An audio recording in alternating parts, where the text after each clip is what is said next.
Arsenal, what happened this week? After a flurry of activity, it's been a quieter week at Arsenal. I must admit, we've had many quiet weeks in this pre-season period, people, and then it hotted up. We got several signings in the door. Seems like Eze's the one we're clinging on to, and there's an emphasis on outgoings, people. I do want to ask a question, people. Big up yourself, smash the like button.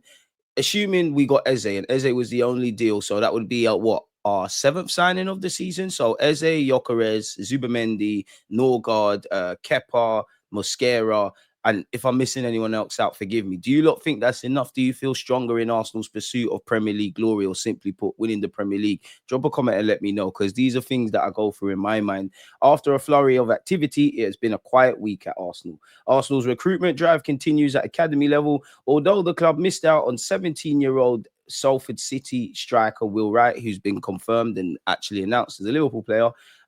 We agreed a fee of 200,000 plus add-ons with Salford. We never reached an agreement on personal terms. Pardon me, apparently Wright preferred to remain in the Northwest, and that allowed Liverpool to steal in and secure a deal. Now, I saw Liverpool were interested before us. We did have a bid accepted, but 17-year-old lad doesn't want to move too far away from his family. So there's that. Obviously, London's a long way away. Salford, or I guess that's the Manchester area, is closer to Liverpool, or Liverpool's closer to there than obviously if he lived in London. On top of Liverpool obviously being a good club. Now, we hope every young player makes the grade at every club, but I guess an attraction from Arsenal and from Liverpool was, okay, if he breaks through to the first team, great. If we spend this 200 odd thousand and he becomes a player worth a couple millions or multi-millions and he doesn't reach the first team, you can't go wrong making a profit. The club are still looking for a striker to complement Andre Harriman. I knew she would have seen him get some minutes in the preseason tour, and we do look a bit light up front in the under 21s level. I don't know if Sego Jr., if it's the wisest of things for his own personal development to spend the season in the under 21s. It's probably best to go on loan, people. At under 21s level, Arsenal had a second bid rejected for 17-year-old Blackburn Rovers striker Igor Tejon. They have managed to secure the signing of 16-year-old goalkeeper Remy Lupinski from MK Dons. Lupinski will be part of Arsenal's under-17s next season and has signed a 2-year scholarship deal. To be fair, I can't lie. It seems like we've got a lot of keepers on the books. Again, I'm not going to read this to you because we all know Max Dowman, Miles Lewis-Skelly, Wanyeri are all impressing in their own ways. Dowman's done well off the right, and it would be nice to see him get some minutes in the first team in like the proper games. Madueke's obviously begun his life properly as an Arsenal footballer. He's obviously in training with all the boys now, as we know. The interesting bit is what positions / players are Arsenal still looking at. If Arsenal are to make a significant addition to the first team squad, it is most likely to be on the left wing. Tell us something we don't know or want. Any acquisition may be connected to the futures of Gabriel Martinelli and Leandro Trossard. Arsenal hold a long-term interest in 19-year-old Rennes defender Jeremy Jacquet. The France under-21 international was discussed as a potential signing before Arsenal moved ahead with a deal for Christian Mosquera. So was that an alternative? Are we trying to get both? For me, I like what I see from him. Put the money down, let him stay at Rennes, develop, because he was on loan last season in the first part of the season. The second half, he was recalled. He's still learning. And, I do think people get into this trap of you have a young 18, 19, 20-year-old. He can be a star of tomorrow. He's tipped to be a French international. And they think just because you've got the potential that you wake up tomorrow and that's happened. No, it doesn't work like that. He's going to make mistakes, have bad games. The first thing he needs to do is get consistency in his game. That makes you a reliable player. Who doesn't want a reliable player, let alone a reliable defender?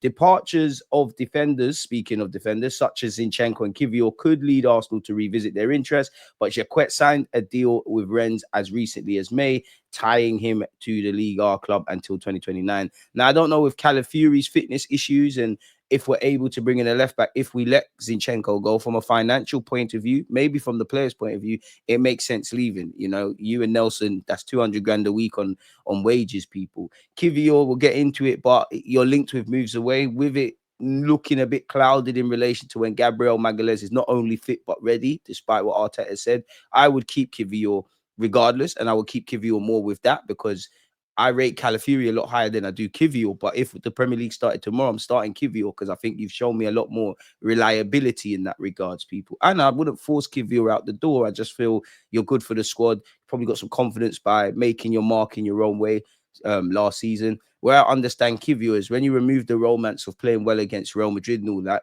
the last 3 years, he's only got an extended run in the team or a run of games when there's been injuries. So I do think Kiwior might have been one that the club were anticipating, yo, he's going to come to us and say, listen, I've had a good time here, I've tried, but it doesn't look like I'm going to break into the first team. Bearing in mind, it's only pre-season, but Calafiori was playing as the left-sided centre half in the first couple of games, people. So we'll have to see, but we ain't learned anything there. Obviously, this week we've been linked with the Rennes lad. We know we do want a left winger or somebody off that left. It does. I do want to ask a question. Yeah, obviously Eze can play out wide, and Madueke can play right wing as well as left wing. We're led to believe that you're going to be more than just a Bukayo Saka backup. So that, you know, Saka still has to play. So you probably are going to play in the left, if not some other position, right?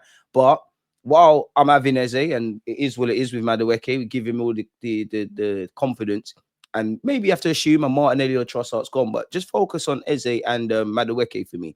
Are you not confident with those as long-term left-hand side options? We know Eze is versatile, but it feels like if we named Arsenal's team and accepted that, you know, Martin Odegaard's going to play, the left-hand side sees where you're getting in. And we wish Madueke all the best. But yeah, you get where I'm going in it. So do you feel any of those players would tie it down? And then where you look at them to potentially Martinelli, Trossard, maybe a fit Gabriel Jesus, even though he's linked with a move away, we've got 5 players there, but who's the number one? Because you could lobby for a lot of them, if I'm honest with you. So we ain't learned nothing there. Which players could be leaving? Kiwior has been subject to interest from Porto. Apparently, he enjoys life at Arsenal, but at 25, where's the time gone? He is interested in exploring opportunities to join clubs where he'd be regarded as a first choice player. Arsenal are not in a hurry to move Kiwior on, but as with most players, there's a number at which a deal would make sense for all parties. A number of other players on the fringes of the first team squad could be allowed to leave before transfer deadline day. There's interest from Fulham in Reece Nelson. We heard that when we was on tour. Get a move on Fulham. What's the delay? Arsenal also hope to find buyers for Zinchenko, Lokonga, Kyle Hein. Vieira, as we know, has been linked to Stuttgart. And apparently the 25-year-old was loaned back to Porto last season. Stuttgart's interest is over a permanent move. An agreement is yet to be reached, but talks are ongoing. A number of academy players may also be permitted to leave permanently if a suitable opportunity arises. I hate the fact that Chelsea not only got Jesse Derry, son of a, you know, Crystal Palace kind of folk, legend type of thing, quality player.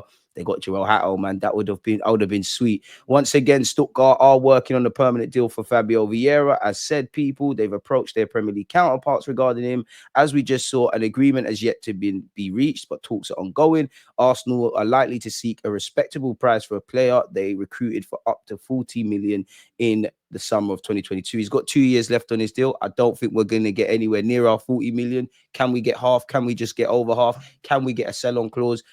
You never know. There's a reason he was scouted and identified, and there's a reason why it didn't work out. But if he does reach his full potential, could you even slap a buyback clause just in case he does look like the Fabio Vieira he was projected to be? We can circle back. I don't know, people. So let me know your thoughts on Kiwior and potentially leaving, on Fabio Vieira and potentially leaving, and any other talking points. Apparently, Ademola Lookman didn't turn up, people, for training with Atalanta. Seems like he wants Inter. It seems like it's going a bit sour where that's regarded. Simultaneously, apparently, our first bid for Eze is set to be over 50 million. We had no intention of paying his release clause. Football London has reported Arsenal are considering entering the race for Ademola Lookman as a cheaper alternative to Eze. Where you look at if it came to Eze or Lookman, or do you think we need both of these players? Nothing there, I guess. Kiwior's future remains open. Arteta wants to keep the player, but the player's pushing to play more. Arsenal already rejected an offer for him in July, people, which correlates with a lot of stuff. Goal.com have said Arsenal fumble a sell. I get it. People got to click it, and here we are. Gunners rejected by Portuguese giants after asking for 30 million for defender Kiwior. I get what you're doing here. And they've obviously scoffed at what we want for Kiwior, but how can we be rejected if we've got the player? If they've bidded for our player and we've said no, they've been the ones rejected. But fair enough, good headline. According to newspaper A Bowler, Porto were keen on Poland international Kiwior, but balked at our 26 million pounds, which equates to 30 million asking price. Ain't that what we paid? Instead, they moved to sign Southampton centre back and compatriot Bednarak, who joined for 6.5 million. Okay, fair enough. You know, you found a cheaper alternative. Both Polish, both defenders, both left-footed. If I remember, no, Bednarak's not left-footed. Either way, both centre half. So okay, both ball playing centre halves or whatever. Again, Arteta is keen on keeping him for next season, but the player is said to be considering an exit in a bid to get more game time. He's had links with clubs in Italy or Serie A, but to our knowledge, you know, those links have never gone away. It felt like as soon as he signed for this football club, he was linked with a move back to Italy. And I'm sure they're all interested. Are they going to try and buy him permanently? Are they going to try and lowball us? Are they going to get anywhere close to Arsenal's asking price? Do they want a loan with an either an option to buy or an obligation to buy? And to our knowledge, Porto are the only team that have bidded. That doesn't mean teams haven't indirectly spoke to Arsenal, but in terms of officially bidding or led to believe officially bidding, Porto's the only one that put something on the table, and they said July. So I know it's the 5th of August. We've just started, so we're moving on from this. He's played 68 times for Arsenal in all comps, people, which, again, he's been here for about 3 years. It's a bit mad, isn't it, really? And he's made 45 starts, and I get it. You're behind Saliba, behind Magalhaes, potentially behind Calafiori. I don't feel he's really suited to left back, but that was an angle for him. Other players are there. So I understand if he wants to keep it moving. Once again, people, we hold an interest in the Rennes defender, Jeremy Jacquet. Apparently, we've scouted him extensively. He's a French under-21s international. He did extend his contract at Rennes until 2029, people. And it's spoken about how we still want to offload players. So all of that makes sense. I mean, I'm going to keep speaking about this, but apparently, silly o'clock, Arsenal have made a shock 75 million euros proposal for Tchouaméni. Really? We're going to spend that much on a centre midfielder? I'd more believe any Rodrigo links and things of that ilk, people, if they were still there. As you lot all know, people, Trossard is still linked with Brentford, which we'll have to see. And I do think for us to get another, I do think Trossard will go.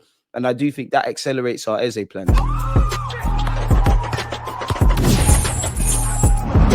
Always